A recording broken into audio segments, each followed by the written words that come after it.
Et bonsoir tout le monde. Alors, je vais réorganiser un petit peu ça. Voilà. Donc, cette présentation, effectivement, sur la filière automobile et l'usage de la data et de l'intelligence artificielle. Je vais commencer par un petit mot sur mon cursus, qui je suis, d'où je viens. Je suis un ingénieur du logiciel à la base, depuis quelque temps, et là où c'est important, effectivement, c'est que l'évolution vers la data et vers l'IA, je l'ai fait il y a maintenant un petit peu plus d'une dizaine d'années. Mais vous le verrez, et vous le voyez sur cette photo-là, j'ai une petite obsession pour les thématiques de code versus data. Donc, ça sera peut-être un petit peu un fil rouge pour ce soir. Ce que j'ai choisi de vous présenter, c'est effectivement des pistes de ce que l'on fait. Alors, il y aura des exemples, il y aura, j'espère, de l'inspiration si vous voulez venir travailler dans le monde automobile, et des retours d'expérience.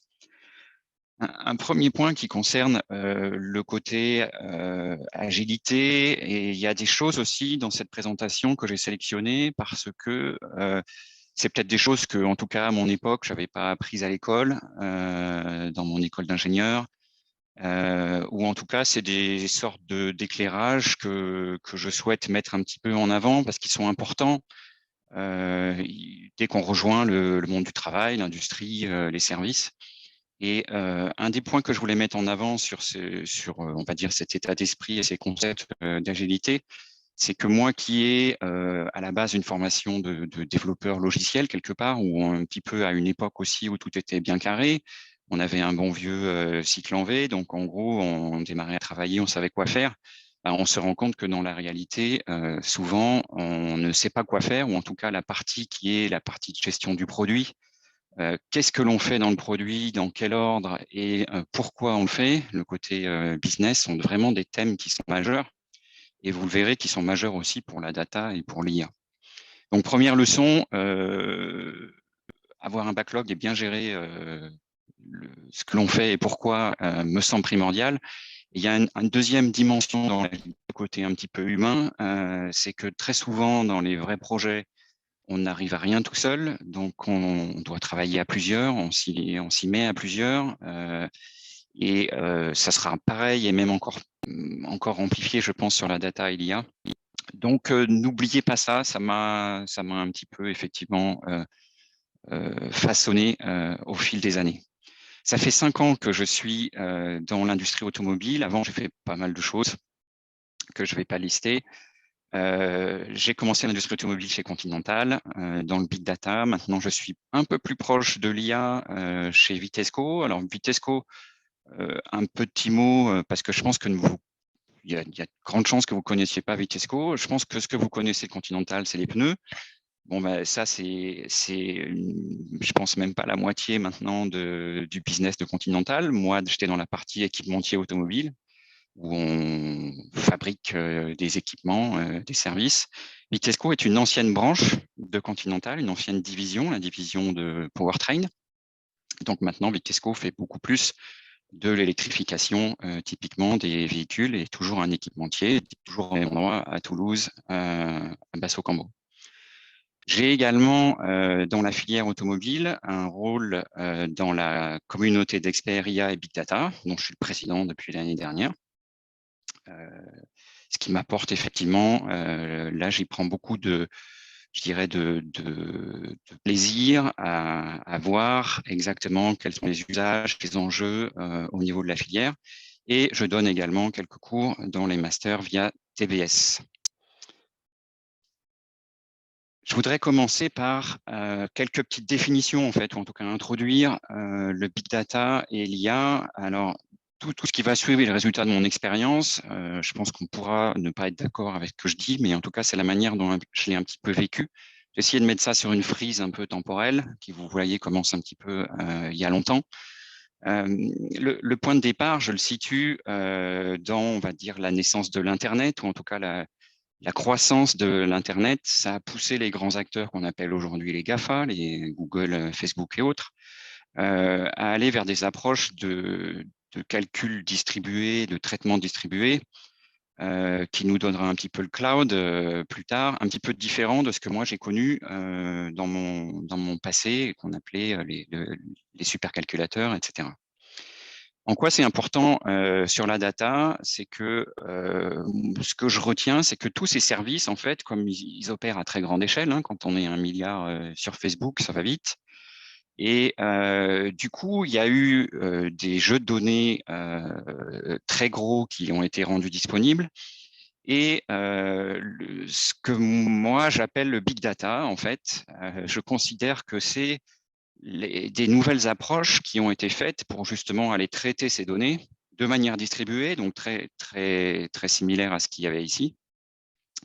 Et, mais vous le verrez, là, mon obsession commence à ressortir. Du coup, ce que moi j'appelle le big data, en fait, c'est du seul logiciel, c'est du code, quelque part, ou en tout cas, c'est des solutions qui permettent de traiter de la donnée, mais la nouveauté, quelque part, elle est logicielle. Il y a une autre dimension de data qui va arriver suite à la renaissance aussi de l'intelligence artificielle, qui est un peu une conséquence de cette disponibilité des données, et également on va dire, de la maturation du cloud et de sa démocratisation. Et il y a une sorte de troisième étape qui intervient, qui est qu'une fois qu'on a des datasets, qu'on peut les traiter et qu'on se rend compte que finalement, avec l'IA d'avant, ça marche mieux et on peut inventer de nouveaux trucs, eh bien, il y a vraiment la vraie dimension data, qui est la valeur de la data, qu'est-ce qu'on en tire, qui intervient, qui commence à se mélanger effectivement avec tout un côté de protection des données personnelles. Et cette valeur de la data fait que ça intéresse aussi les enjeux business, hein, de mon introduction de tout à l'heure. Et donc, la gouvernance, le data management, etc. arrive. Moi, c'est ça que je vais appeler la data. Et donc, c'est pas parce qu'on a fait du Hadoop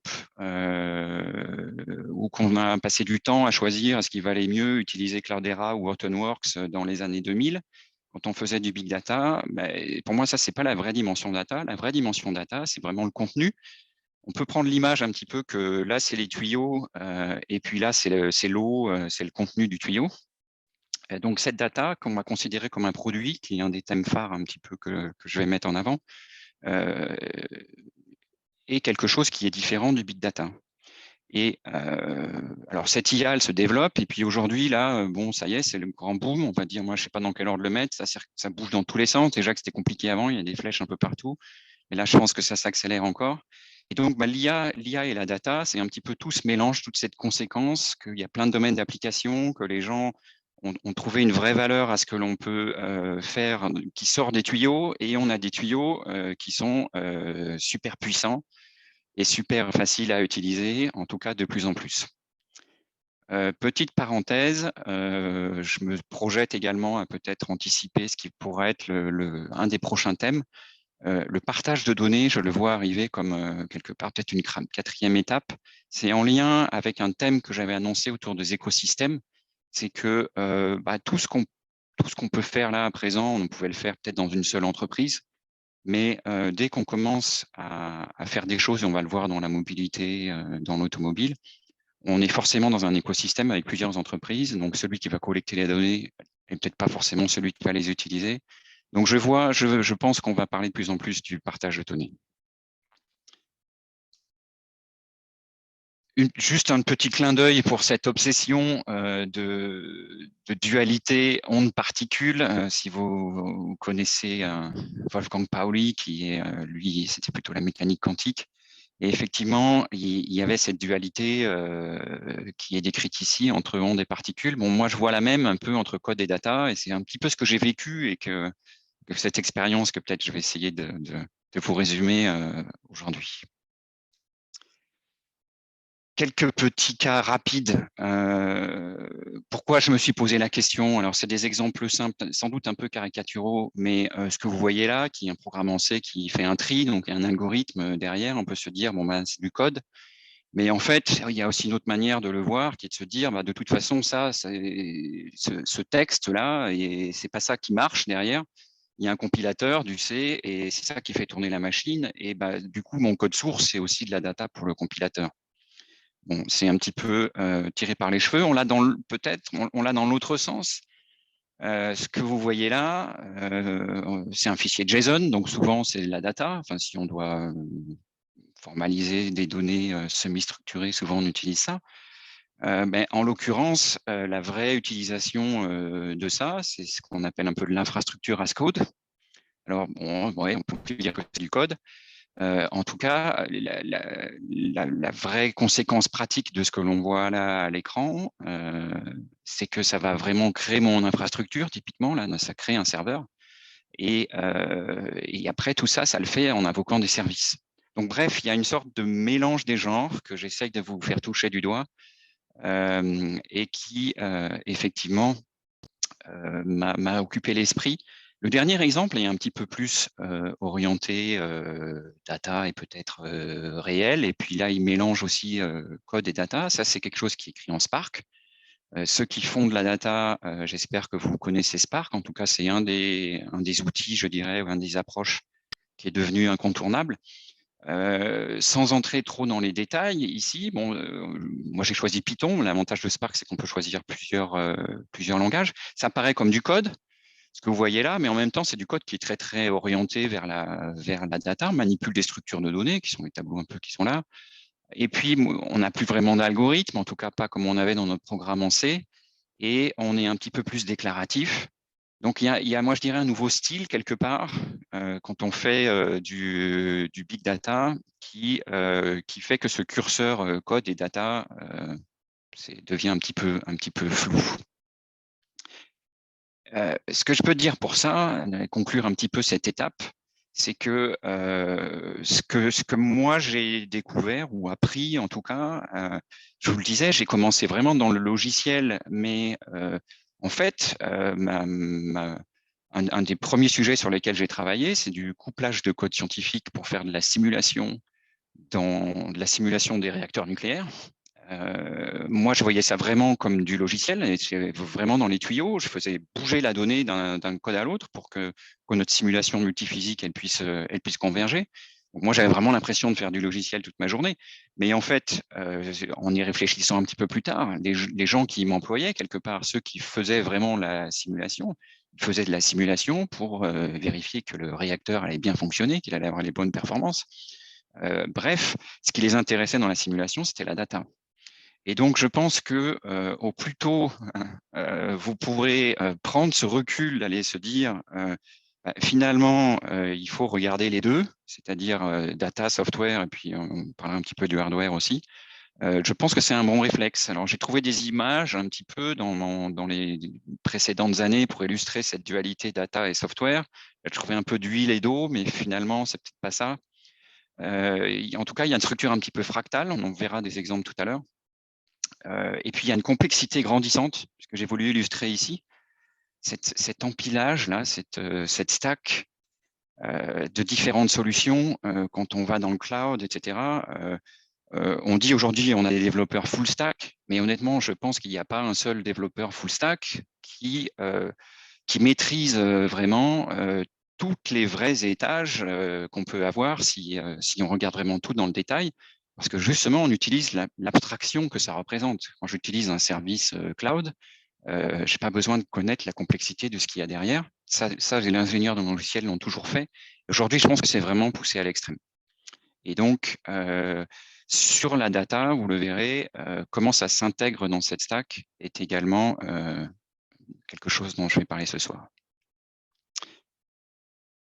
S'il n'y a pas de questions sur ça, je continue. Je rappelle que vous pouvez m'interrompre, hein, surtout si je dis des choses pas claires, n'hésitez pas à lever la main ou même utiliser un petit œil sur le chat. Maintenant, je vais rentrer dans l'utilisation de l'IA et de la data, vraiment dans le contexte de l'industrie automobile, et aussi l'industrie de la mobilité, puisqu'elle est un petit peu en train de changer. C'est une histoire qui commence effectivement avec, vous allez voir ici, il y a plusieurs choses qui vont apparaître, comme vous pouvez vous en douter, qui commence par des côtés produits. Hein, il y a vraiment un côté produit dans la voiture. C'est un produit, là je me penche sur les cycles de vie, qui certes, les cycles ont accéléré. C'est une industrie, l'industrie automobile, qui est performante parce qu'elle est capable de produire des millions de véhicules relativement pas chers. En tout cas, c'est un des objectifs. Et il y a un cycle de développement où il y avait qui est plutôt traditionnel parce que aussi on n'a pas le droit à l'erreur, quoi. Quand on n'a pas les bons plans de la voiture au moment où on commence à en fabriquer des millions, on est mal. Donc l'évolution de ce cycle d'ingénierie du produit automobile, de la voiture elle-même, il y a une révolution qui est vraiment en route depuis quelques années, quelque part, où on voit qu'il y a une décorrélation entre le côté hardware, le côté électrique, électronique, et le côté logiciel embarqué. Ça, c'est illustré, je parle de révolution, mais Renault a lancé sa Renaulution, typiquement, avec une formule que je trouve est assez bien choisie. On will move from a car company working with tech to a tech company working with cars. Donc, ça montre bien sur le schéma que j'avais avant qu'il va y avoir des nouvelles choses, des nouvelles lignes qui se rajoutent. Stellantis, le nouveau Peugeot et PSA, qui maintenant a fusionné, introduit aussi le même genre de choses. Tout ça, c'était l'année dernière, avec effectivement un côté logiciel qui intervient. Et puis, on aperçoit une formule que je reprendrai aujourd'hui, ce AI-powered. L'IA, ici, là, dans leur architecture, elle est quand même un petit peu flou. Alors, en tout cas, moi, je vais vous détailler aujourd'hui où est-ce qu'on peut la mettre, aussi bien dans la voiture que en dehors. Et on va détailler pas mal le off-board aussi. Si vous avez vu, il y a quelque chose de nouveau qui est apparu là-haut, qui est effectivement que la voiture, en tant que produit, les constructeurs automobiles, en tout cas, maintenant, se voient comme aussi des fournisseurs de services de mobilité. Et là-dessus, il y a plein de choses. Un service de mobilité, c'est Uber, c'est votre taxi, c'est la location, c'est tout ce qui va être multimodal, c'est les smart cities, comment on organise les choses. Bref, c'est pas mal de choses, avec des enjeux aussi communs sur le CO2. Et bref, dans l'IA et la data, il y a un côté aval à l'automobile qui va toucher aussi beaucoup ces services de mobilité. Maintenant, on va commencer à aller un petit peu dessous. Dans le titre de cette présentation, il est question de véhicules connectés. La connectivité du véhicule, quelque part, elle est relativement ancienne, y compris en termes de technologie. En termes d'usage, elle est relativement ancienne aussi, mais je pense qu'il y a plus de choses devant nous que derrière nous. Et bref, c'est un peu une conséquence du cloud. Et ce que je voulais mettre en avant ici, sur ce schéma des cycles d'ingénierie, c'est vraiment les différences qu'il peut y avoir. Le cycle de vie d'un service numérique logiciel dans le cloud vont vraiment aller très vite. Là, je vous ai fait la version lente, quelques semaines, mais ça pourrait être plus rapide que ça.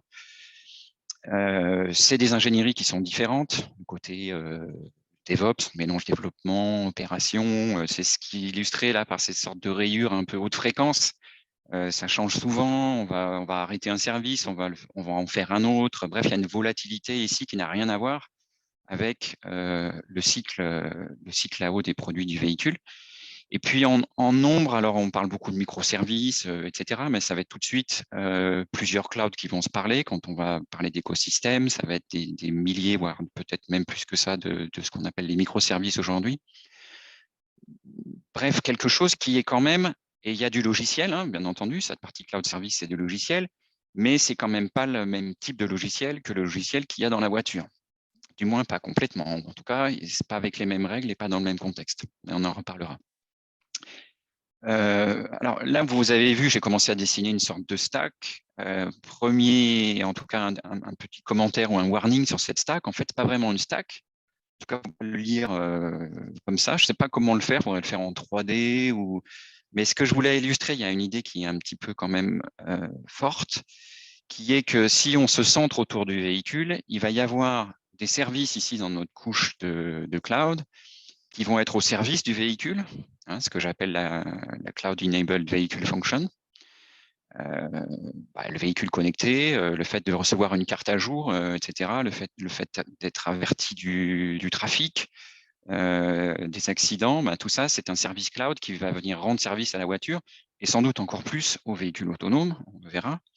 Il va y avoir aussi de ces cloud services qui vont être au-dessus quelque part de la voiture, parce que quand vous sortez votre téléphone et que vous dites à Uber, venez me chercher, c'est un service de mobilité, ça se passe dans le cloud et il faut un moment que ce cloud il aille dire à une voiture ou à un conducteur aujourd'hui et peut-être à une voiture autonome demain, là, il faut aller chercher Olivier parce que c'est l'heure. Il va falloir organiser tout ça, la flotte, choisir la voiture qui va venir à moi. Bref, il y a tout un tas de services qui sont du logiciel. Et vous vous en doutez, il y a l'IA et de la data derrière cela aussi, derrière les services de mobilité. Un exemple qui vient de Continental, et d'ailleurs moi c'est aussi pour travailler sur ce projet que j'ai rejoint Continental il y a 5 ans, qui s'appelle e-Horizon. J'ai ressorti cette photo que je trouve pour présenter e-Horizon en 1 ou 2 minutes. C'est pas très facile, mais ça illustre bien cette situation. C'est que les constructeurs automobiles, ils embarquent tout un tas de capteurs dans les voitures. La portée de ces capteurs, quelque part, c'est quelques centaines de mètres tout au plus, le radar, etc. Alors, il y en a beaucoup des capteurs, des caméras, etc. Mais globalement, il y a vraiment cet horizon pour les capteurs. Et puis, on se dit, si on veut progresser, si on veut rendre cette voiture un petit peu plus intelligente, un petit peu plus autonome, etc., on se dit quand même, il faudrait un peu dissiper ce flou-là, ce brouillard. Et donc, il y a plusieurs moyens de faire ça. Il y a le moyen de ce qu'on appelle le V2V, c'est-à-dire des communications de voiture à voiture. Donc, il pourrait y avoir typiquement cette voiture-là, les capteurs de cette voiture-là pourraient se dire, nous envoyer qu'est-ce qui se passe devant d'une certaine manière. Donc, on aurait une communication directe ici. e-Horizon ne fait pas ça. e-Horizon vient en complément de ce V2V. e-Horizon, ça va plutôt être quelque chose dans le cloud et on va se dire qu'est-ce qu'on doit connaître de là qu'on ne voit pas et qu'est-ce qu'on pourrait transmettre comme information à ce véhicule-là, typiquement. C'est ça le thème de e-Horizon. Petite question à laquelle vous pouvez répondre dans le chat si vous voulez, puis on en répondra dans les questions, mais face à mon obsession que je vous ai présentée. Si vous deviez répondre à la question, e-Horizon, c'est quoi? Est-ce que c'est un service? Est-ce que c'est de la data? Est-ce que c'est du software embarqué? Je vous laisserai réfléchir et puis poster vos idées ou vos questions dans le chat à ce propos. Maintenant, une autre partie. Là, je vous ai montré un exemple, mais on n'est pas rentré vraiment, on n'a pas ouvert le capot encore de qu'est-ce qui est AI powered dans tout ça et de qu'est-ce que ça change dans le schéma que j'ai commencé à esquisser de l'industrie automobile. Et ça, on va y venir. Et j'embraye sur un deuxième exemple qui, lui, est embarqué, qui est quelque chose qui, d'ailleurs, va devenir ou est déjà quasiment obligatoire sur les voitures, qui est donc le freinage automatique d'urgence. Ce que je veux, il y a quelque chose ici qui me paraît important. Les technologies qui sont en jeu, le freinage automatique d'urgence, en gros, c'est un petit peu ce qui est expliqué là. Il s'agit de repérer s'il y a un obstacle devant le véhicule. Et puis, la manière dont ça a été traité, s'il y a un obstacle qui arrive, les premières choses, je dirais, peut-être un petit peu faciles à faire, c'était de prévenir le conducteur, de faire vibrer le volant, de dire hey, « réveille-toi, regarde, là, il y a un truc, etc. » Parce que, justement, on n'avait pas franchi cette étape d'autonomie. Et dans cette AEB, vous allez m'entendre dire AEB, je pense, Automatic Emergency Braking, dans ce freinage d'urgence, la partie peut-être la plus délicate, ou en tout cas celle qui nous fait basculer d'un point de vue aussi intelligence artificielle et conséquences de l'utilisation de l'intelligence artificielle que je vais détailler, c'est cette dernière étape, c'est-à-dire que cette dernière étape, c'est l'autonomie, c'est se dire, s'il y a un obstacle et que le conducteur ne fait rien, il faut que moi, voiture, je décide toute seule de freiner et que je freine. Alors, rien que cette dernière étape de passer à l'action, quelque part, c'est ça qui fait un peu basculer les enjeux, parce que tout de suite, il y a une sorte de responsabilité et en termes également de sécurité, de safety, enfin, c'est-à-dire de sécurité vis-à-vis des personnes, hein, que ce soit peut-être les piétons qui passent devant ou vous-même en tant qu'occupant. Une voiture qui se met à freiner, c'est pas anodin. Et typiquement, les cas qui peuvent poser problème avec ça, c'est ce qu'on appelle les faux positifs. C'est-à-dire la voiture, elle est, je sais pas, sur le périph' toulousain, elle croit voir un piéton qui traverse, mais en fait, ça n'est peut-être pas un piéton, c'est peut-être autre chose. C'est peut-être qu'il y a une photo sur le poids lourd qui est devant, une pub ou d'autres choses. Et bref, elle freine et comme il y a du monde sur le périph', la voiture qui était derrière vous vous percute parce que vous avez freiné fort. Parce que... Et du coup, on va pouvoir peut-être déclencher des nouveaux accidents. Donc ça, c'est des questions qui occupent les gens, bien entendu, qui travaillent dessus. On a des réponses hein, sur ça, mais on a aussi encore on pourrait faire mieux. En tout cas, on va devoir faire un petit peu mieux pour que ça nous demande moins d'efforts, je dirais, de validation, de certification et d'homologation, de ce genre de choses. Donc, bref, un exemple où est l'IA quelque part là-dedans. Elle est liée à pas mal d'endroits, elle est liée notamment dans la détection des obstacles. Donc, les conséquences de cette petite juste d'avoir augmenté cette autonomie, effectivement, font que si on essaye vous mettez à la place de, bon, ok, vous avez rejoint un équipementier ou un constructeur, vous devez fabriquer cette caméra qui détecte les piétons et qui va au final faire freiner le véhicule. Si vous vous placez dans un contexte un petit peu de cycle en V, c'est-à-dire où vous voulez une certaine assurance que ce que vous allez développer, ça marche et que ça va marcher des millions sur les millions de véhicules dans lesquels ça va être embarqué, c'est quand même assez difficile de se dire, si on veut des specs complètes ou etc., j'imagine que vous voyez les défis qu'il peut y avoir toutes ces dernières propositions, et sachant que la dernière, je l'ai déjà abordée sur les faux positifs. Je vois l'heure qui défile, donc moi aussi je vais embrayer. Donc au final, j'ai un petit peu répondu à pourquoi de l'IA. Bah, effectivement, là, je pourrais faire l'énoncé clairement. Je pense que l'IA dans l'automobile, c'est avant tout sur ces fonctions de conduite autonome ou d'assistance à la conduite. C'est vraiment les applications phares. Je pense que les deux se sont tirés. Hein. D'ailleurs, je pense qu'il n'y aurait pas eu cette application. Je pense que l'IA n'aurait peut-être pas fait... elle aurait progressé, ça c'est certain, l'IA, mais il y a certains problèmes qui seraient peut-être pas venus. En tout cas, il y a une sorte d'émulation entre l'IA et ce monde-là. Et vraiment, la difficulté, là, c'est que on utilise l'IA pour avoir une capacité à prendre des décisions. Dans la conduite et dans l'autonomie, pourquoi elles sont difficiles à prendre, ces décisions? Parce que conduire, c'est évoluer dans un monde ouvert. Il peut se passer plein de choses, et en particulier, si on commence à vouloir spécifier, décrire, formaliser tout ce qui peut se passer, on n'y arrivera jamais. Donc l'IA, dans sa capacité à généraliser, est quelque part une des raisons qui fait que ça devient intéressant si elle marche. Et effectivement, les progrès hors automobile de l'IA, le deep learning, etc., au début, ont rendu ça possible, quelque part. Et aujourd'hui, vous avez quand même des progrès assez phénoménaux qui ont été faits, même si on n'a pas encore la voiture complètement autonome. Une des difficultés aussi, et vous allez m'entendre parler de confiance assez rapidement, c'est que quand on confie le volant, je dirais, à un système où il y a de l'IA dedans, il ne faut pas oublier qu'il y a les vies des passagers, des conducteurs et des usagers de la route de manière générale qui sont en jeu. Donc, on ne peut pas faire n'importe quoi. Comment est-ce que ça se passe un petit peu tout ça dans cet exemple? Alors, c'est très simplifié, mais en même temps, je pense que pour ceux qui ne sont pas dans les filières data et IA, c'est bien d'avoir de comprendre ça. Ça se passe en 2 temps, l'intelligence artificielle. Ça se passe dans un temps où d'abord, elle apprend, donc on l'entraîne, hein, c'est pour ça les trainings. Quand on fait du machine learning, qui est donc une sous-famille un petit peu de l'IA, mais on va dire la principale utilisée aujourd'hui.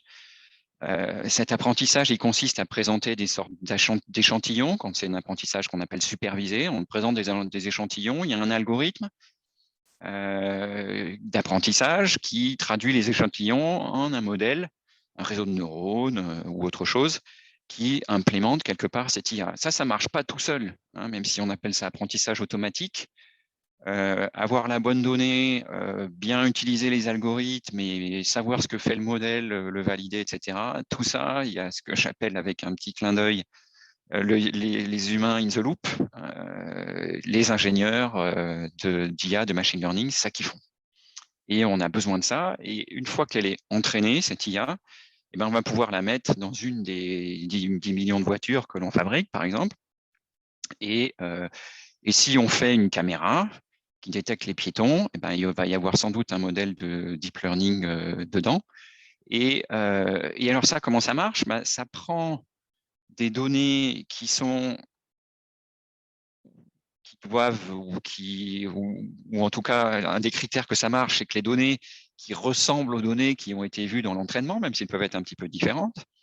Et on espère que si là, on l'a entraîné à dire, bon, ça, c'est pas un piéton, ça, c'est un chien, ça, c'est un chat, on espère que la fonction continue de marcher et que donc, quand la caméra, par exemple, qui est embarquée dans la voiture va voir un piéton, elle va dire, bah, attention, il y a un piéton, c'est un obstacle. Alors, il y a des analyses à faire, les distances, machin, etc. Je vous passe quand même de nombreux détails. Au final, va peut-être dire, bon, ben là, il faut freiner parce que sinon, le piéton, on va se le prendre et c'est pas bon pour lui, c'est pas bon pour nous. Et donc là, il y a sans doute aussi d'autres choses dans la fonction vraiment de freinage. Optionnellement aussi, donc ça, c'est des données qui sont à bord quelque part. Hein. Le capteur, la caméra, c'est le capteur, il est à bord, mais on pourrait aussi faire ça avec des données qui viennent de l'extérieur. Et j'ai d'emblée ici mis en avant des questions de confiance. Je pense que c'est lié un petit peu avec la question que je vois dans le chat. Donc oui, il y a aujourd'hui des prises de décision sur des voitures en circulation. Et si vous avez bien lu ce qu'il y a avant, de toute façon, ce freinage automatique d'urgence, il va devenir obligatoire. Alors, il est étagé avec différents niveaux. Mais et puis ce que vous avez, alors vous l'avez dans les Tesla, mais tous les constructeurs aujourd'hui ont une offre avec des assistances à la conduite, plus ou moins évoluées. Et je pense qu'on peut dire qu'il y a un petit peu toujours de l'IA et donc de la data dans chacune de ces solutions. Ce que vous voyez sur ce schéma aussi, ou en tout cas ce qu'il faut retenir, c'est qu'on ne fait pas d'IA, là, avec ce principe de machine learning supervisé, on ne fait pas d'IA sans data. Ça n'existe pas. Un deuxième exemple maintenant, qui est plus le côté en aval de la voiture, donc les services de mobilité. C'est l'exemple e-Horizon, mais avec un service particulier qu'on appelle Road Surface Conditions, qui est illustré ici sur cette image. L'idée, c'est un petit peu Waze, que je pense vous connaissez, mais c'est un Waze qui est automatique, c'est-à-dire qu'il n'y a pas besoin qu'il y ait un conducteur qui dise, par exemple ici, là, le conducteur pourrait dire dans Waze, bon, attention, ça glisse. Bon, mais quand on est à l'intérieur du véhicule, on peut tout à fait, l'information qu'il y a une roue qui glisse, c'est quelque chose qui existe dans les voitures depuis longtemps avec les systèmes ESP, ESC. On le sait, c'est analysé en permanence. C'est ça qui permet à la voiture de prendre des décisions pour répartir la puissance et éviter de glisser dans une certaine mesure. Mais du coup, quand ça se déclenche, et encore une fois, ça s'est y est dans les voitures depuis longtemps, on pourrait se dire, quand ici la voiture, elle détecte que ça glisse, ou alors quand ici aussi on détecte que ça glisse, on remonte cette information, un peu comme Waze le fait, et ça permettrait à quelqu'un qui arrive ici de se dire, attention, la route est glissante devant. Voilà l'idée de ce service. Il y a plusieurs moyens de le faire. On le fait, bien entendu, on peut le faire en remontant les données des véhicules. On peut aussi croiser ça avec d'autres données, des données de météo, etc. Parce que on va sans doute aussi, qu'on pourrait être vraiment intelligent, il va falloir tenir compte un petit peu de si on est le 15 août à midi, et que ça glisse ici, c'est peut-être pas du verglas, c'est peut-être des feuilles mortes, de l'huile, etc. Donc bref, le danger, il n'est pas le même. Et donc, il n'y a pas que le fait d'information que ça glisse qui peut être pertinente si on veut vraiment évoluer. Dans le même esprit que tout à l'heure, mais il n'y a pas les mêmes couleurs, vous l'aurez remarqué. J'essaye de vous détailler un petit peu comment ça, enfin de vous détailler dans les grandes lignes comment ça marche. Il y a toujours le même principe d'apprentissage. Mais ici, ce que l'on fabrique, notre modèle de machine learning, on ne va pas le mettre dans la voiture. Cette intelligence, allait dire, je pense qu'il y a du verglas, je pense qu'il y a du verglas, jusqu'à quelle heure, parce que on est en hiver, mais il va faire beau aujourd'hui, etc. Ou je pense qu'il y a en plus de la pluie sur la route, ou etc. Cette intelligence-là, on va l'avoir en collectant des informations à la fois des voitures et à la fois du cloud, de services de météo, par exemple. Et donc, notre modèle de machine learning qui implémente un peu cette intelligence-là, il est non pas dans une voiture, mais dans un service cloud. Et ça, ce service cloud, quelque part, il fournit une sorte de data, de données, qui peut être d'ailleurs projetée sur une carte, en l'occurrence, parce que c'est une donnée qui est localisée. Ça, c'est ce que l'on fabrique, typiquement, c'est ce que Continental fabrique. Mais il y a d'autres gens qui l'utilisent, et si on pousse ça dans le monde de l'automobile, alors on reprend le même schéma, où on se dit, par exemple, c'est le service de Road Surface Conditions. La donnée qui est produite par la connectivité va, par exemple, être consommée par une voiture. Alors, un des exemples de pourquoi les gens, pourquoi c'est intéressant dans une voiture d'avoir cette information comme vous l'avez avec Waze. Alors, ça peut être intéressant s'il y a un conducteur humain, mais si on imagine un véhicule autonome ou un véhicule avec une assistance de conduite, comme on va y aller graduellement dans cette autonomie, il va y avoir des domaines d'application de l'assistance. L'assistance aujourd'hui, on la maîtrise bien, par exemple, dans les bouchons à moins de 50 km/h. Et on pourrait tout à fait imaginer se dire, on a une assistance de conduite qui, quelque part, prend le volant, donc prend la responsabilité du volant. Mais cette responsabilité, on n'est pas prêt encore, ça viendra. On n'est pas prêt quand il pleut ou quand la route est mouillée, quand ça glisse. Donc, c'est une des motivations, par exemple, du fait qu'une voiture pourrait être intéressée pour consommer ce service de Road Surface Condition qui va lui dire, écoute, 200 mètres devant toi, là, attention, ça glisse. Donc, la voiture va pouvoir organiser avant le fait de redonner le volant, par exemple, au conducteur humain. Voilà un exemple d'usage. Et alors, si c'est ce qu'il y a dans la petite bulle sur la confiance, là, là, on est dans un cas qui est vraiment différent de tout à l'heure, du cas embarqué. C'est que là, si on y regarde bien, donc on a la donnée d'entraînement qui nous sert à faire un modèle de machine learning, où on fait de l'IA. Cette IA, on la met dans un service cloud qui en fait distribue de la donnée. Ce service, c'est je suis là, je vais là, est-ce que tu as quelque chose à me dire? Oui, ici ça glisse. Ou autre chose. Bon, bref, tout ça, c'est un échange d'informations. On enlève le brouillard du Horizon que j'illustrais tout à l'heure. Et ça, c'est consommé grâce à la connectivité. Quand les tuyaux marchent, quand il y a la bande passante, etc., c'est consommé par la voiture. Et derrière, il y aura sans doute peut-être aussi peut-être un autre IA qui va prendre la décision de se dire bon, oui, là, ça a l'air sérieux. Soit pour recouper, peut-être recouper des choses, j'en sais rien, mais en tout cas, il y a peut-être de l'IA ou pas, mais on va devoir faire confiance quelque part dans le véhicule. Et la confiance dans le véhicule, encore une fois, c'est lié à la sûreté de fonctionnement, c'est lié à la vie des gens. Donc, on la regarde avec attention. On va devoir faire confiance à une donnée qui vient d'un service qui est dans le cloud, donc en dehors du véhicule, qui a été créé par une IA quelque part. Donc, on commence à empiler les couches, les cycles de vie, et ça devient compliqué.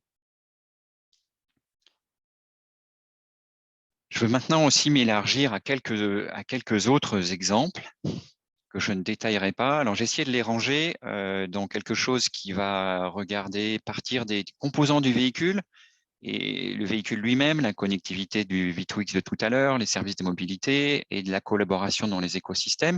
Et il se trouve que je le mets un peu en perspective avec qui va les utiliser, ces systèmes d'IA, depuis les designers de composants de véhicules, donc les ingénieurs de R&D, etc., les conducteurs, toute la production, et également vous et nous, vous et moi, en termes de citoyens ou même un petit peu plus loin. On a vu un petit peu ça aujourd'hui, assistance à la conduite, autonomie, des cartographies, des prévisions de trafic, tout ça aussi sur la sécurité. J'en ai cité d'autres, il y en a beaucoup. Alors j'essaye de les situer, hein, encore une fois. Je ne vais pas tous les commenter parce qu'en plus je vois que l'heure tourne. Typiquement, je peux vous raconter un petit peu ce que je commence à faire chez Vitesco. On va avoir de plus en plus de véhicules hybrides. Et donc, dans la partie des choses de véhicules, certes, il y a un côté autonomie, mais bien utiliser l'énergie, et en plus, quand vous avez 2 moteurs, ou quand vous avez une pile à combustible et une batterie, ou quand vous ne voulez pas faire vieillir la batterie, ou en fonction de votre trajet, on peut optimiser beaucoup de choses avec de l'IA ici, à ce niveau-là, dans la gestion de l'énergie, quelque part, qui va nous amener tout au bout, hein, cette gestion de l'énergie, quand on va commencer à regarder les smart grids avec la production d'électricité. Quand est-ce que je recharge? Quand est-ce que je recharge pas? Est-ce que je peux, une fois que ma voiture est branchée au réseau et qu'il est 19 h, on est le 15 février, il fait super froid, on n'a plus de centrale nucléaire, toutes ne sont pas en fonctionnement, ben on pourrait, plutôt que de recharger la voiture maintenant et contribuer encore à un pic de consommation d'électricité, on pourrait se dire, ben, ma maison, elle va être alimentée par la batterie de ma voiture qui est branchée, qui de toute façon va être branchée toute la nuit, et puis aux heures creuses, je rechargerai. Donc tout ça, ces choses-là qui sont complètement sur la droite, qui sont très dans l'écosystème, il va falloir, vous le comprenez bien là-dessus, interconnecter des écosystèmes entiers, la production d'énergie avec typiquement le parc automobile, ça va amener des choses complexes, des décisions et des arbitrages pour lesquels des IA, bien entendu, pourront aider. Il y a quelque chose, un point majeur que je veux commencer à mettre en avant, qui est le rôle des données. Vous l'avez compris, ou en tout cas, je vais le redire si ça n'a pas été assez clair. Toutes ces IA là-dedans ne fonctionneront pas si on n'a pas les bonnes données pour les entraîner. Et il y a typiquement un type de données que là, j'ai voulu un petit peu mettre en avant. Alors, c'est Naturalistic Driving Data. C'est un petit peu ce que vous pourriez imaginer si vous cliquez « Oui, je partage mes données sur votre tableau de bord, soit aujourd'hui, soit demain ». À quoi ça pourrait servir, typiquement, c'est-à-dire c'est la donnée de vous et moi quand on conduit ou quand on est dans une voiture. Ça permet de renseigner beaucoup de choses. C'est ça qui fait le e-Horizon, on l'a vu. Ça va pouvoir nous aider aussi à faire de la conduite autonome, voire à mettre au point des systèmes de conduite autonome. Il y a des projets d'ailleurs chez Continental, chez Tesla, sur ça. Tesla appelle ça le shadow mode. C'est que typiquement, quand on a un système qui est un système qui donne de l'autonomie à la voiture, plutôt que de le mettre en production, je dirais, on appuie sur le bouton et puis ça y est, c'est bon, il conduit. Ou du moins, il peut conduire si le conducteur l'appelle. On peut tout mettre dans la voiture, on le branche sur les capteurs, mais en fait, il ne fait que prendre les décisions, mais on a coupé, on l'a bridé, il ne peut pas freiner tout seul, il ne peut pas accélérer, etc. Mais on va regarder s'il conduirait comme vous, typiquement. Et quand va y avoir un décalage, on va se dire, bah là, tiens, c'est bizarre, la caméra elle avait vu un piéton, tout ça, mais le conducteur, il n'a pas freiné, il n'a rien fait et il ne s'est rien passé. Donc, ce moment-là où on va voir un petit peu un écart entre ce qu'aurait fait la conduite autonome et ce qu'aurait fait l'humain, on va l'enregistrer, on va prendre toutes les données à ce moment-là, et ça va nous permettre de comprendre ce qui s'est passé et sans doute d'améliorer notre système de conduite autonome. Donc, bref, il y a des forts liens, et le point que je veux mettre en avant ici, c'est vraiment que les mêmes données vont pouvoir servir à plein d'usages. Et donc, en tout cas, ça n'est pas du tout le schéma de se dire, pour chaque application ici, chaque domaine, il va y avoir des IA particulières qui vont utiliser des données particulières. C'est un petit peu vrai, les IA sont particulières parce qu'elles dépendent de l'usage. Elles vont sans doute avoir des données un petit peu spécifiques, mais il faut organiser le partage des données parce que il y a plein de jeux de données qui sont utiles pour plein d'applications différentes.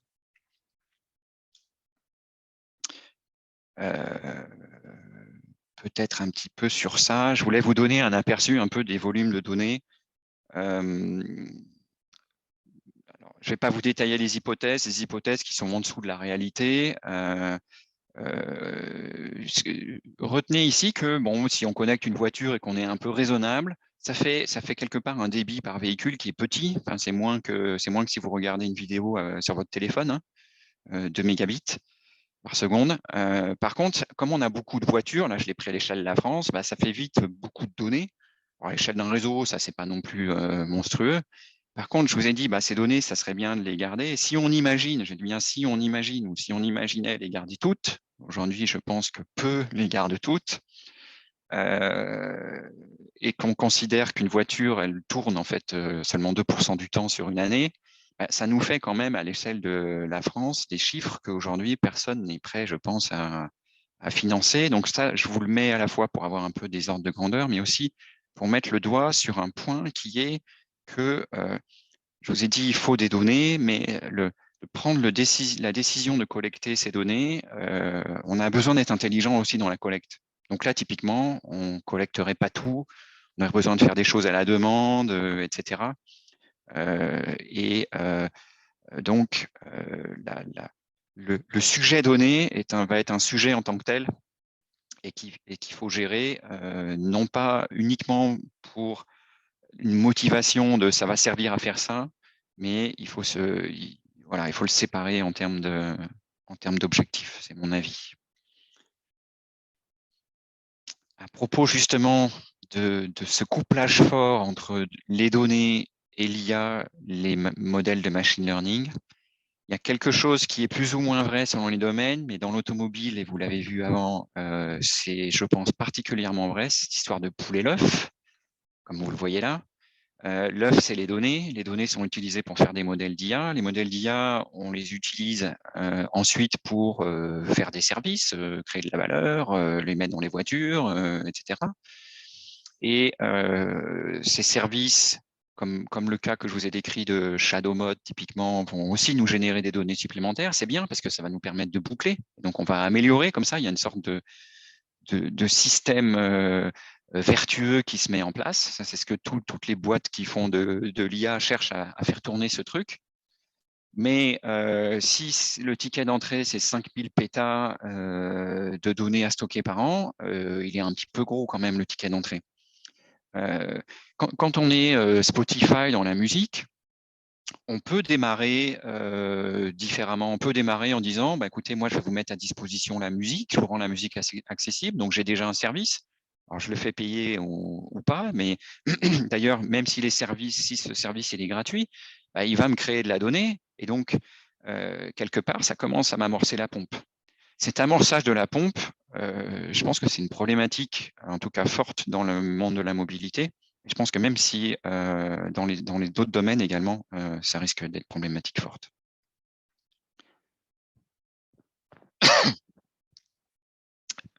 Je vais passer un petit peu mon slide d'après. Allez directement là. Si vous voulez voir d'autres exemples de l'IA que vous ne l'avez pas déjà vu, je peux vous conseiller ce que Tesla a présenté l'année dernière. Assez avancé, mais en tout cas, qui mélange de la simulation, qui mélange beaucoup de collecte de données. Bon, bref, si vous êtes curieux sur les autres usages, je vous invite à aller voir ça. Et j'en arrive à compléter l'image que j'esquisse depuis un petit moment, avec toutes les couches maintenant, ou en tout cas des choses un petit peu nouvelles sur l'IA et la data. Ce que je veux vraiment mettre en avant ici, c'est que le cycle d'ingénierie est ce que l'on fait, l'entraînement, la validation, et ensuite on utilise le modèle, puis on doit le regarder, le monitorer, parce qu'on va devoir l'améliorer et le réentraîner, etc. Ça, c'est quelque chose qui n'est pas pareil que l'ingénierie système des produits embarqués, qui n'est pas pareil que l'industrie du logiciel.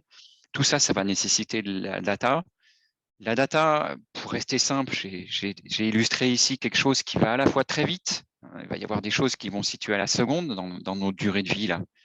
dans nos cycles typiques. Mais il y a aussi des choses qu'on va conserver, ce que l'on peut, bien entendu, pas tout. Mais quand on va faire des... Et donc, cette conservation ici va pouvoir faire qu'on peut quand même espérer viser un patrimoine de données quelque part. C'est le sens de cette chose qui grossit.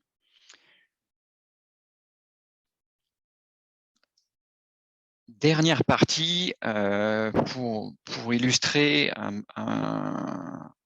problème qui est, bon, je ne sais pas, on ne les a pas vraiment classés, mais qui en tout cas qui est un problème sur lequel il y a beaucoup d'efforts, à la fois dans toute la communauté de recherche de l'industrie de l'automobile, mais pas que, sur cette confiance dans l'IA, que je vais illustrer avec le cas qu'on a déjà vu. Imaginez notre caméra piéton là, qui va aller, qui détecte les piétons, et qui va aller peut-être dans qui va donner vie à notre freinage d'urgence.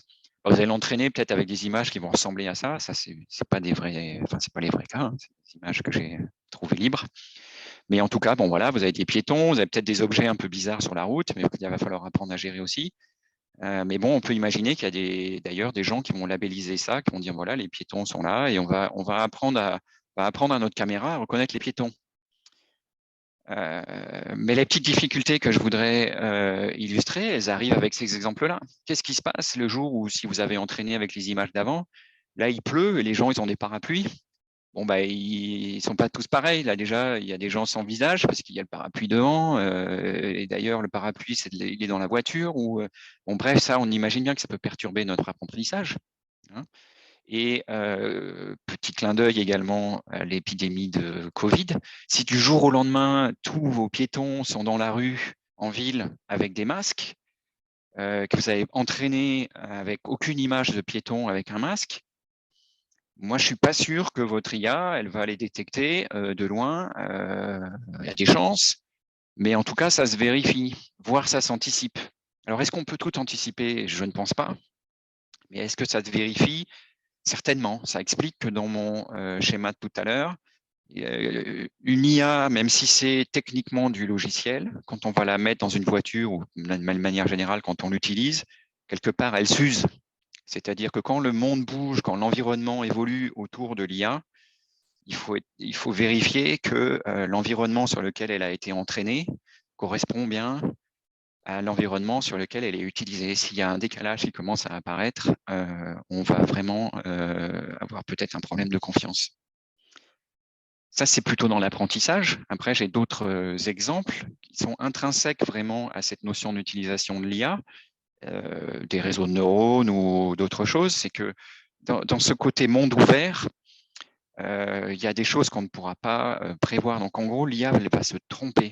L'IA qui ne se trompe jamais n'existe pas, n'existera sans doute jamais, parce que on peut pas tout lui donner, on peut pas tout lui apprendre, on peut pas tout prévoir. Ici, là, il y a un cas qui marche pas, c'est que là, notre caméra, typiquement, elle a peut-être pu voir une voiture, mais en fait, non, c'est un reflet. Bon, vous imaginez bien que s'il faut commencer à imaginer toutes les situations de reflets, de machins, de trucs, on va accumuler des cas de test en très grand nombre et sans doute on n'arrivera jamais à faire ces specs exhaustives, en tout cas. Donc on n'aura pas d'exhaustivité et donc elle va se tromper.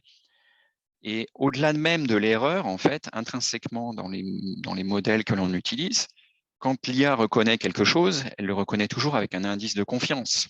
Et justement, un moyen de faire confiance à l'IA, c'est de faire confiance à l'indice de confiance. C'est que quand l'IA arrive à être suffisant à vous dire là, je suis pas sûr que c'est un camion, ben, c'est plutôt bien quelque part. Parce que si elle vous dit bah oui, c'est sûr, c'est un camion, alors que c'est autre chose, ça peut vous induire en erreur quelque part. Donc, on doit gérer ces niveaux de confiance et on doit gérer les erreurs de l'IA.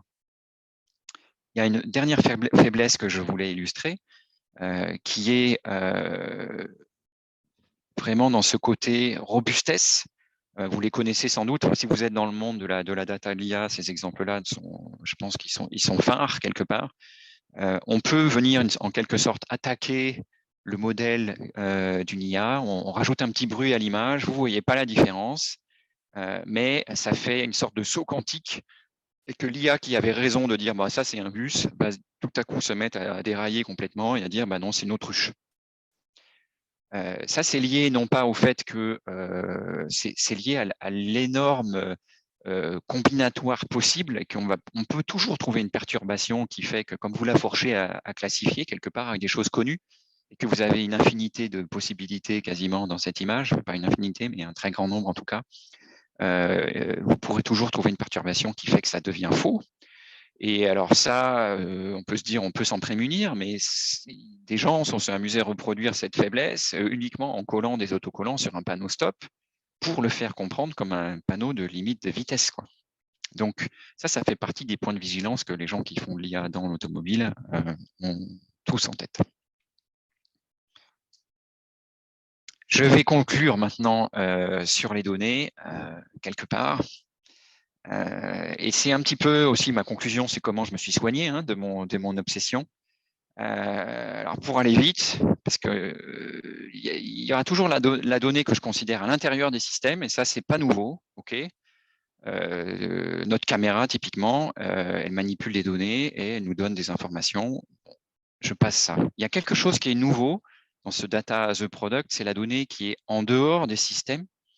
Les motivations de ça, c'est qu'il y a des données qui survivent quelque part leur système. Quand on va capitaliser des données, quand on va enregistrer des situations de pré-accident, etc., même une fois que la voiture est allée à la casse, on va conserver ces données parce que ça va nous faire des cas de test, des cas d'apprentissage, etc. Donc, il y a vraiment des cycles de vie différents. Motivation numéro 1. Motivation numéro 2, quand on va faire le e-Horizon ou des choses similaires, comprenez bien qu'on va prendre des données de potentiellement des millions de véhicules en entrée, on va les mettre dans 2-3 clouds, ça va voyager pendant pas mal de temps, beaucoup de transformations. C'est une chaîne de valeur, ça, la chaîne de données, d'informations, etc., qui est tellement complexe avec des composants qui ont des cycles de vie très séparés qu'on ne peut pas faire d'ingénierie système. Du moins, c'est mon avis. Et donc là, il faut inventer autre chose et de prendre la donnée et de se regarder la donnée avec une gouvernance propre est pour moi une des clés. C'est exactement ce que l'on a fait sur e-Horizon, où on se dit, cette chaîne de confiance là, de la caméra de chaque véhicule, par exemple, à notre cartographie des zones glissantes. Il y a pas mal d'étapes, mais on va utiliser la donnée et regarder la donnée. Si on est capable de se dire, il y a de la donnée dans laquelle je fais confiance, donc ça veut dire inventer la confiance dans les données quelque part, je vais pouvoir faire cette brique-là du milieu sans me soucier des millions de véhicules différents, qui sont à la fois des Renault, des Peugeot, des Tesla et des BMW, qui me fournissent des choses un petit peu différentes que je ne peux pas intégrer en termes de complexité. Et j'ai une dernière chose pour conclure, avec quelques petits conseils, peut-être, pour votre vie professionnelle future. Vous avez vu ce schéma que je vous ai montré avec tous les ingrédients, il y a du code. Donc le code que vous écrivez, il va falloir toujours le maîtriser, sans doute plus que jamais. Il y a des services. Je n'ai pas trop insisté finalement sur le service, mais les services, contrairement à moi, quand on développait du logiciel dans le temps et qu'on se disait, on récupérait des bibliothèques, voir le code source, etc. Et donc, on pouvait tout figer. Le service, c'est quelque chose que vous consommez au moment de l'exécution. Donc, vous ne savez pas déjà ce qu'il y a. Et en général, les gens qui vont fournir un service ne vont pas vous donner le code ouvert du logiciel. Donc, vous devez aussi apprendre la confiance dans les services, quelque part. Les gens vont changer le logiciel du service sans vous prévenir, peut-être, ou souvent. Et souvent, le service va être nécessaire. Pourquoi j'insiste sur ce côté service? C'est parce que quand vous allez mettre à disposition de la donnée ou quand vous allez avoir besoin de consommer de la donnée, ça viendra d'un service. Donc, cette notion de service, elle est primordiale, y compris si vous faites de la data. Dans la data, il va y avoir deux choses. Il y a la data que vous allez acheter à l'extérieur, ça c'est le côté, enfin acheter ou en tout cas vous fournir à l'extérieur. Ça, c'est aussi des nouveaux métiers, des nouveaux problèmes. Et puis, cette fameuse data, quand on dit la data, elle écrit le code, en fait, quelque part, ça correspond à une sorte d'image, processus d'apprentissage. C'est pour ça que la data est importante, c'est parce qu'elle vous permet de créer vos IA, vos modèles de machine learning. Et le point que je voulais mettre en avant sur les modèles de machine learning, c'est qu'effectivement, ils s'usent, en fait. C'est du logiciel qui s'use, contrairement au logiciel, je dirais, normal. Si vous ne le touchez pas, il ne s'use pas, il est déterministe. L'IA, ce n'est pas son cas. Je ne vais pas trop parler de hardware finalement, si ce n'est la voiture, mais n'oubliez pas que quand on entraîne tout ça, quand on utilise le cloud, etc., il y a du hardware. C'est du hardware qui consomme de l'énergie. Ça aussi, ça fait partie des problématiques que je suis quand même obligé de citer. Entraîner des IA, manipuler les 5000 pétas de tout à l'heure, là, si on les avait, ça consommerait énormément d'énergie. Et il faut commencer à réfléchir à le mettre dans le bilan, ou en tout cas, soyez vigilants. Et puis enfin, il y a un côté un petit peu changement, ça c'est peut-être pour ceux, s'il y en a dans l'assistance qui sont déjà, ou qui ont fait des systèmes, qui sont en train de faire des systèmes. Il y a du changement qui vient, il y a un changement un petit peu culturel derrière l'IA et la data, non déterministe, etc. Et pour tous ceux qui font des systèmes un petit peu critiques, je vous invite à effectivement prendre le temps de fermer les yeux, de faire une petite pause de temps en temps pour réfléchir aux impacts, aux nouveautés de l'IA et de la data. Et voilà, j'en ai fini avec peut-être un petit peu de retard, mais si vous avez des questions, c'est le moment.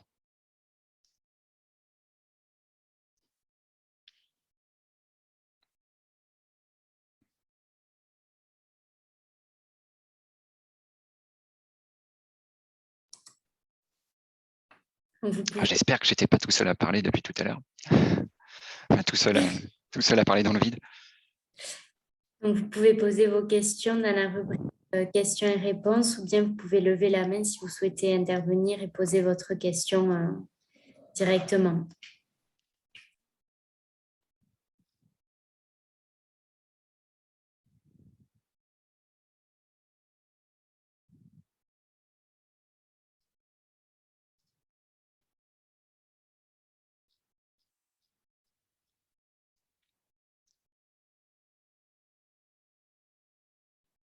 Si vous n'avez pas de questions, je suis preneur aussi de tous les retours. Est-ce que c'était bien, pas bien? Qu'est-ce que je devrais changer? Qu'est-ce qui n'était pas clair?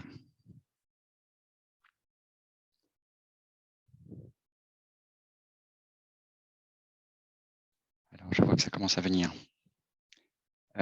Sur la première que je vois, à savoir quels sont les défis liés à l'intégration des diverses données ou modèles d'apprentissage. Je pense en avoir listé un certain nombre. Alors, moi, je dirais que les défis, de toute façon, ils dépendent dans quoi on les intègre, de manière générale. Donc, premier élément, c'est à quoi ça va servir. On a toujours besoin de ça pour savoir à quel défi on doit résoudre. Après, il y a une collection de défis qui sont un petit peu dans le tronc commun, c'est-à-dire qui ne dépendent pas de l'usage. Et il y en a beaucoup que je n'ai pas cités, mais typiquement sur les données, en particulier tout ce qui va être données personnelles, il y a quand même des règlements à respecter. Sur l'IA et les données, il y a tout un côté de gouvernance, d'éthique, avec aussi des choses qui se préparent au niveau européen, mais c'est pareil un petit peu dans le monde entier. Donc, il y a beaucoup de choses, en fait, je dirais, dans la manière de faire, comme c'est nouveau, et que peu l'ont fait, en fait, et en tout cas, il y a effectivement beaucoup de choses autour de ça. Et la confiance dans tout ça, et la confiance va passer par la qualité des données, quelque part, la fraîcheur, etc. Bref, il y a tout un tas de dispositifs pour garantir la qualité de tout ça, la qualité des données, la qualité du modèle de machine learning, la qualité et les propriétés des systèmes dans lesquels qui seront intégrés, qui sont tout autant de défis. La deuxième question, comment se passent les interactions entre des sociétés comme Vitesco et les sociétés d'ingénierie? Qui a les compétences? Comment ces compétences sont-elles réparties? Je dirais là, il y a un petit peu tous les possibles. Ça dépend des habitudes. Moi, je ne connais pas encore complètement les habitudes de Vitesco là-dessus. Mais il y a en tout cas, il y a un équilibre à trouver entre vous l'avez compris, j'ai un point de vue quand même où je dis, pour quelqu'un qui est un ingénieur de l'automobile, typiquement, l'IA et la data, c'est nouveau, peut-être un petit peu plus nouveau que quelqu'un qui est dans une société d'ingénierie ou de technologie. D'ailleurs, moi, avant de rejoindre l'automobile, j'étais chez Capgemini, typiquement. Donc, il se passe deux choses. Il se passe un changement de compétences, donc il se passe un côté recrutement. Et on le voit, donc il y a une transition qui se passe dans le recrutement. Et après, il y a toujours un côté qui est, quand on a résolu un problème dans une industrie, on peut l'appliquer dans une autre. Donc moi, je pense qu'il y aura toujours les deux assez longtemps, à la fois ces articulations de sociétés d'ingénierie ou d'autres, hein, d'ailleurs, qui peuvent apporter du conseil. Et on va le voir aussi, je pense, de plus en plus sur la data.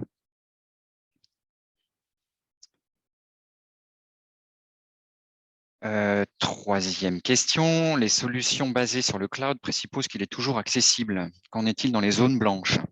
Ne faudrait-il pas travailler sur du local au sein des véhicules? Alors effectivement, c'est une bonne question et c'est tout à fait vrai. En fait, sur les zones blanches, on peut utiliser, et on utilise aussi de l'IA pour anticiper la zone blanche quelque part. Alors ça, c'est un peu compliqué parce que ça se passe un peu, en tout cas, on peut imaginer le faire en deux temps. Il faut déjà avoir une cartographie des zones blanches. Et ça, on peut l'avoir justement avec un côté de crowdsourcing et de se dire, quand on a perdu la communication, que c'était non anticipé, on peut garder dans notre petite mémoire cet événement-là et le retransmettre. Donc, regarder effectivement, c'est quoi la cartographie de couverture.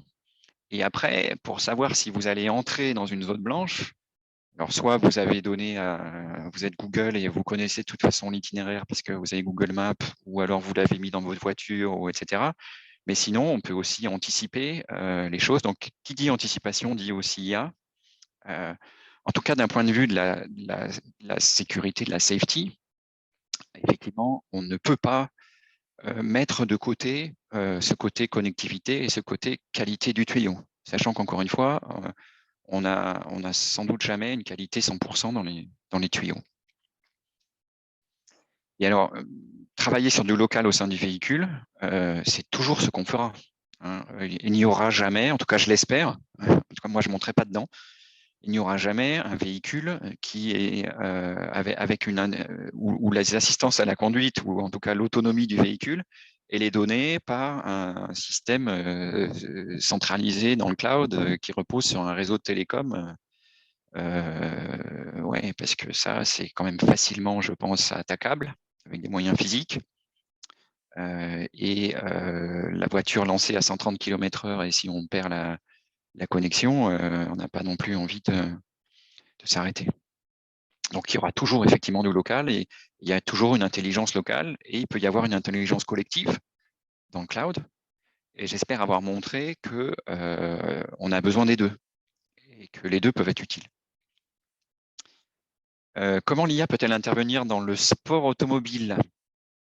Alors, j'avais suivi il y a quelques temps, il y a, je pense, je ne me rappelle plus si ça a été un peu perturbé, je crois, par le Covid, etc. Mais il y a de la Formule 1 avec des voitures autonomes, en gros, je pense. Ça s'appelle pas Formule 1, mais et effectivement, c'est ça peut être intéressant sur pas mal de choses. Alors après, moi, il n'y a pas d'application directe. Hein. On va pas prendre l'IA qui pilote cette Formule 1 ou apparentée, on va pas la prendre et la mettre dans votre voiture. On n'a pas envie d'apprendre à une voiture à faire Fangio sur la route.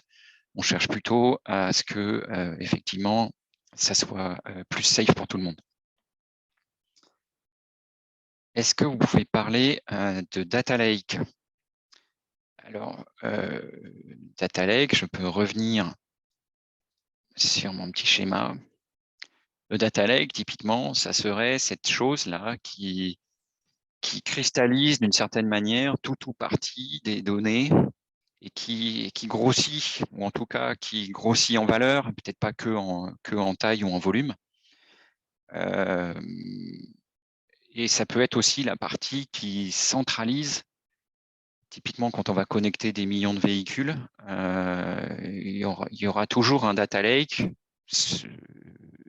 typiquement celui du constructeur du véhicule, parce que le constructeur va avoir une responsabilité sur ces données, donc on va jamais le court-circuiter quelque part. Mais par contre, il va y avoir plusieurs data lakes après. C'est pour ça que je mets un x10 ici. Parce que quand on commence à faire des services, typiquement, imaginez le e-Horizon avec le Road Surface Conditions. Si la voiture de devant, c'est pas la même marque, pas le même constructeur que moi, j'aimerais quand même pouvoir me dire que bah tiens, la BMW qui a glissé ou pas, parce qu'elle a un super ESC, j'en sais rien, elle n'a pas glissé, mais enfin elle a vu que ça glissait, mais il n'est pas sorti de la route. Moi, avec ma future 4L derrière, peut-être j'aimerais bien être averti aussi. Donc, il va y avoir plusieurs data lakes à mettre en jeu et des échanges de données là-dessus. Donc, et qui dit data lake, dernier élément de réponse, qui dit data lake dit gouvernance, parce que sinon ça tourne assez vite au Bronx, hein, quelque part. Si toutes les données qui arrivent, on les range là, on regarde pas trop ce qu'il y a, on met pas d'étiquette, etc. Si on gère pas tout ça, on n'arrive plus à s'en sortir après. Donc le data lake, c'est un petit peu une étape, je dirais, nécessaire, un peu plus au début, et puis il va y avoir des choses où on va structurer les données par ailleurs, derrière.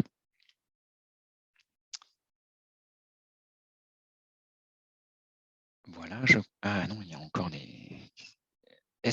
Question suivante, est-ce qu'il vaut mieux faire une école d'ingénieur en informatique ou un master en IA pour travailler dans l'IA? Alors, en fonction du marché, embauche, salaire. Alors, je pense qu'on peut faire un master en IA dans une école d'ingénieur en informatique. Donc, bon, je ne sais pas si... je pense que la diversité se crée beaucoup. Donc, moi, je pense qu'il n'y a pas de mauvais, mauvais choix ou de mauvais parcours.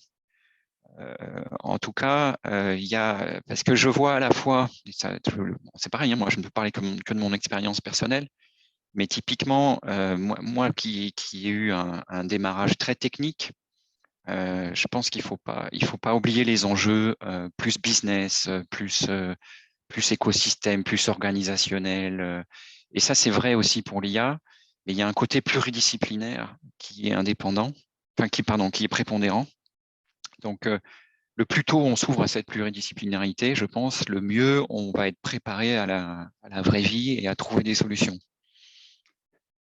Donc, plutôt que école d'ingénieur en informatique ou master en IA, moi, ce que je chercherais, c'est quelque chose qui présente à la fois le minimum je dirais, du socle et la pluridisciplinarité.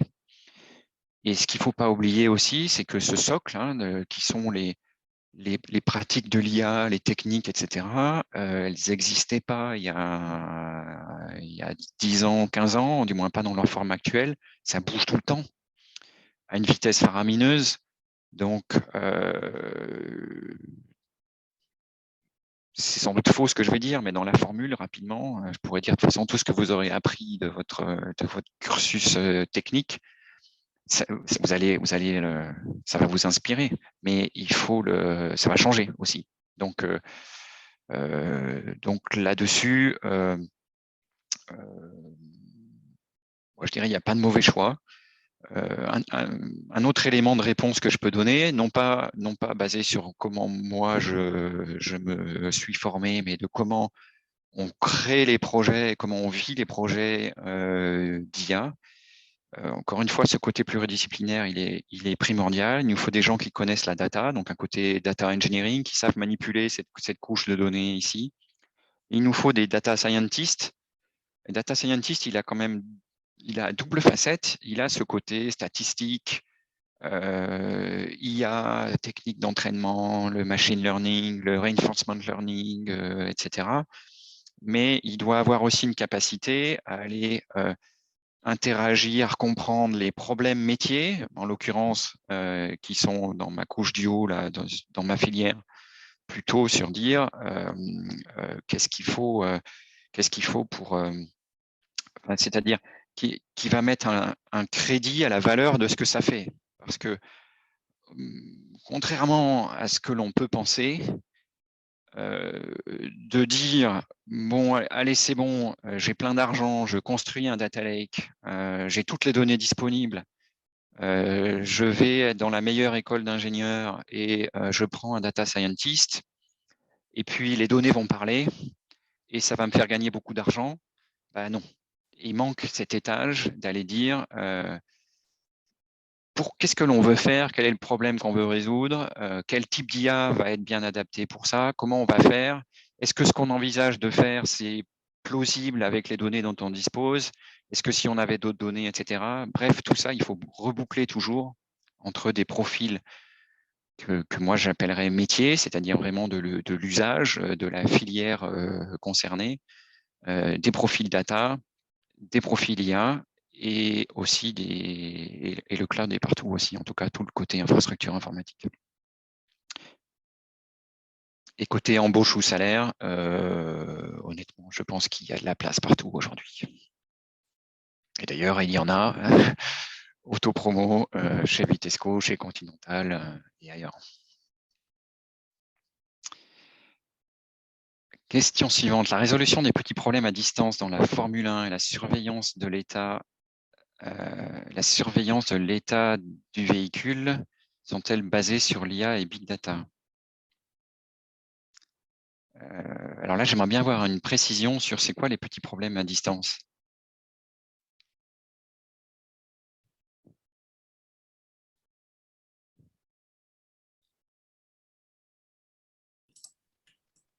Vous pouvez du coup préciser votre micro, si vous pouvez activer votre micro, s'il vous plaît.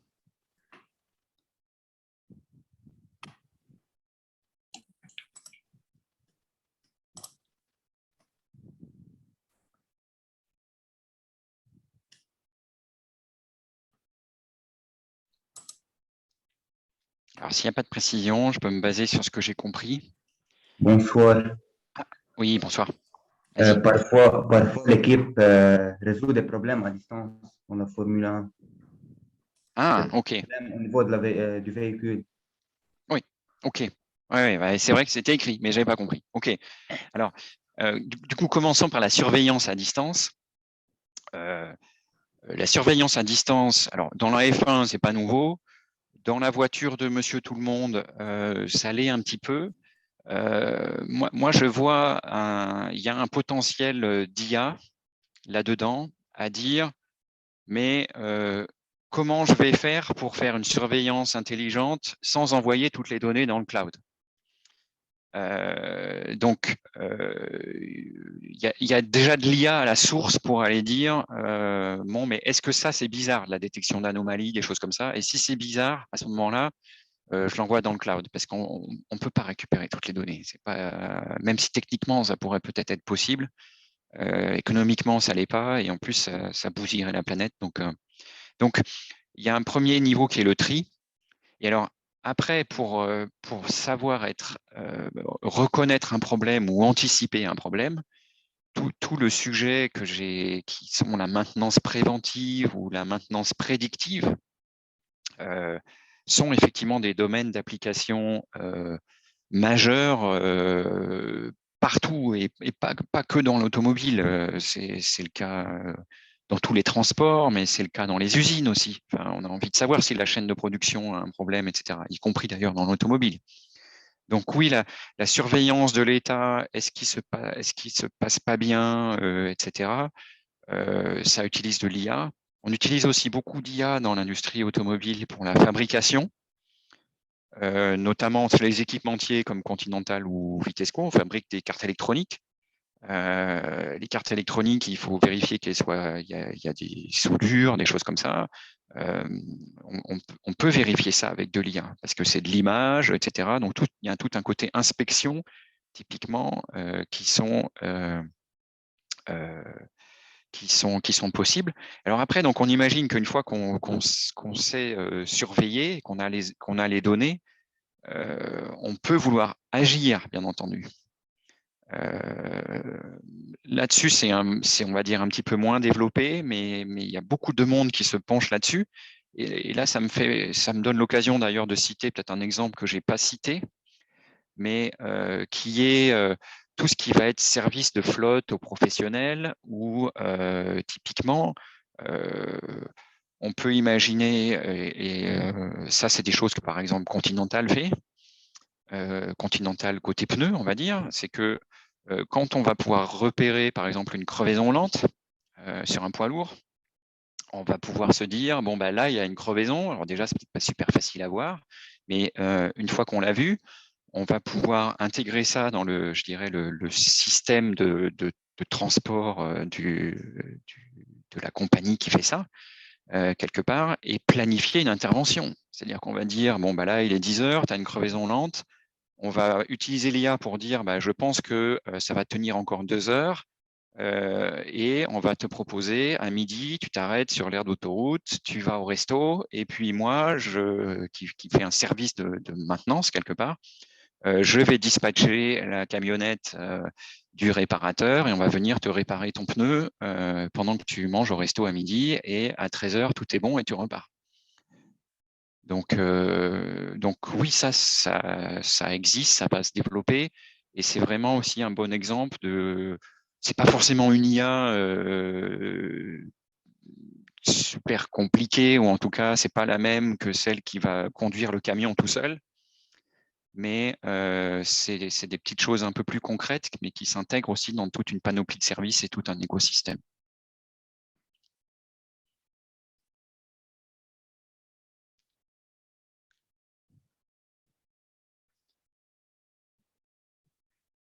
Et pour ce qui est du pilotage un peu côté F1, moi je ne connais pas d'usage d'aller dire on va. C'est quelque chose aujourd'hui en tout cas qui n'est pas dans les mœurs. Ça arrivera sans doute sur le véhicule autonome ou c'est quelque chose que je connais moins, mais les navettes autonomes qui existent aujourd'hui, type EasyMile et autres. Je pense que la maintenance et la surveillance, il y a des choses qui existent. Mais dans votre voiture personnelle, tant que vous allez en avoir une, vous n'avez pas envie qu'il y ait quelqu'un, une IA ou même un humain qui, à distance, vous change le mode hybride ou etc. Je ne sais pas, peut-être pas. Mais pourquoi pas?